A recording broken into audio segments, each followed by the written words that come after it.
On February 3rd, the Dutch researcher Frank Hugerberts tweeted, "Sooner or later, there will be a M7.5 earthquake in this region, south-central Turkey, Jordan, Syria, Lebanon." 3 days later, Turkey and Syria were struck with a similar magnitude disaster. So, are scientists able to predict earthquakes now? Which methods do they use? How precise are they? And did we ever manage to prevent a tragedy with a prediction? That's what we are going to answer in this video.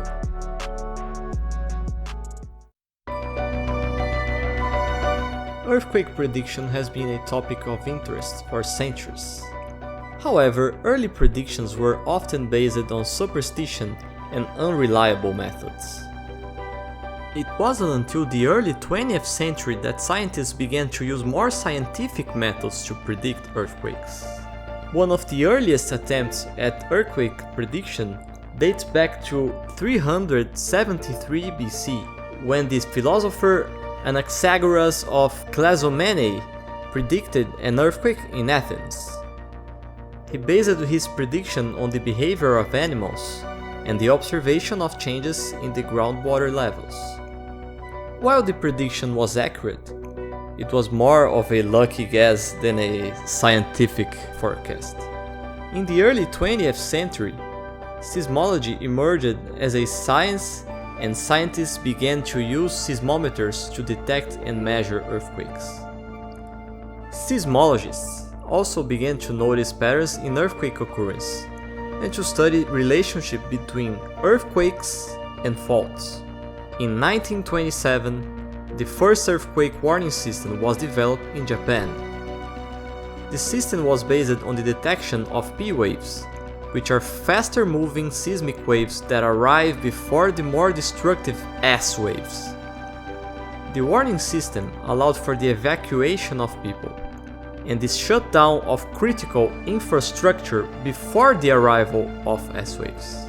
In the 60s, the idea of earthquake prediction gained popularity in the United States after a successful prediction was made for the 1960 Chile earthquake.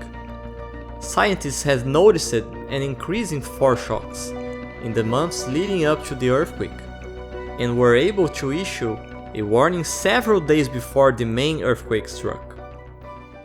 In the decades that followed, scientists developed a range of methods to predict earthquakes, including monitoring changes in groundwater levels, measuring strain in rocks, and observing changes in animal behavior. However, earthquake prediction remained a challenging field with few successful predictions and many false alarms. In recent years, scientists have focused more on earthquake forecasting, which involves estimating the likelihood of earthquakes in a given area over a period of time. Forecasting is based on statistical analysis of past earthquake data and the identification of earthquake-prone regions and fault zones.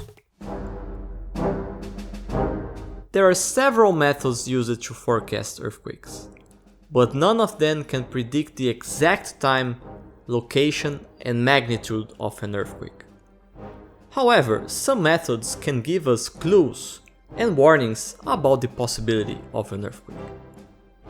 One method is seismic monitoring, which involves the continuous monitoring of seismic activity in a region. Seismometers are used to measure the vibrations of the Earth's crust and can detect even the slightest of movements. By analyzing seismic data over time, scientists can identify patterns and anomalies that could indicate the buildup of stress in the Earth's crust and the possibility of an earthquake. One successful case of seismic monitoring was the prediction of the 2004 Sumatra earthquake and tsunami. In the months leading up to the earthquake, scientists had detected an unusual amount of seismic activity in the region. They warned local authorities of the possibility of a large earthquake, and in response, the government of Thailand issued an early warning and evacuated thousands of people from the coastal areas. The earthquake and tsunami still caused massive devastation, but the early warning helped save many lives. Another method of earthquake prediction is the observation of changes in the Earth's surface.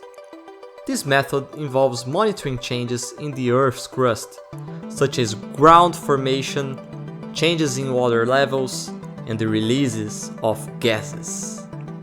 These changes can indicate the buildup of stress and the possibility of an earthquake. In 2011, a large earthquake struck Japan, causing massive destruction and loss of life. However, a few months before the earthquake, scientists have observed changes in the Earth's crust in the region, including ground deformation and changes in water levels.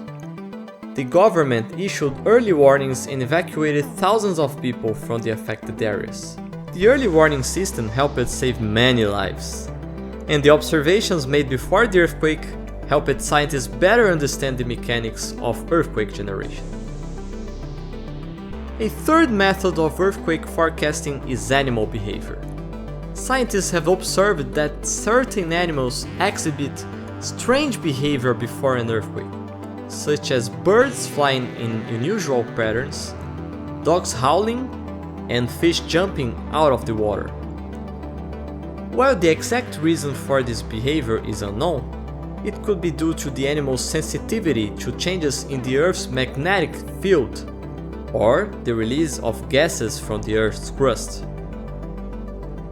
In 1975, a large earthquake struck Haicheng, China, causing massive destruction. However, authorities had evacuated over 90,000 people from the affected areas before the earthquake, due to the strange behavior of animals in the region. The early warning helped save many lives, and the success of prediction has led to further research into the use of animal behavior as a method of earthquake forecasting. In conclusion, earthquake prediction is an ongoing field of study, and while we cannot predict earthquakes with certainty, there are methods that can help us prepare and save lives.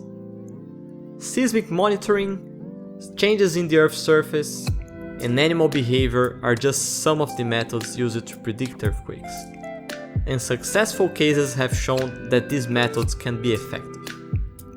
With continued research and development, we may one day be able to predict earthquakes with greater accuracy and save even more lives. If you like this content, please consider subscribing to this new channel to help it grow even further.